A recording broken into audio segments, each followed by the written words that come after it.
Alrighty, so here we are. We talked about lever previously. The break was to the upside, and we are looking for lever to basically continue higher, which is going to be up here to that level. Now that you've broken out of the descending triangle, but you broke the descending triangle to the upside, right?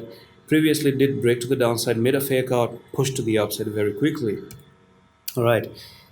The move has been done to the upside. The question is this a fake out?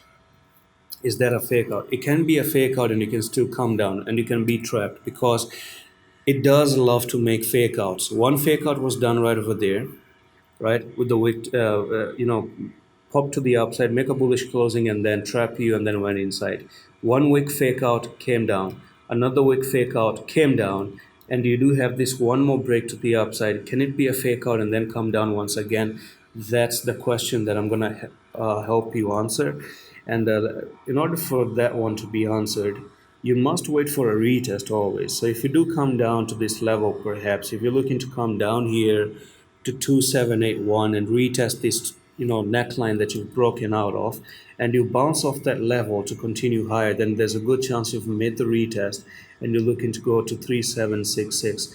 But just in case you do come down and you start to take out this level, which is going to be 2638, then that was almost like a perfect fake out and you're looking to actually come down to the technical target, which is down there. And that's pretty much it for this level video update. Nothing fancy here, just the retest. The breakout is done, the 50% of the work is done, 50% of the work is going to be the retest. Can you hold the retest? Then that will be good. All right, so let's move on to the next coin, which is going to be bond.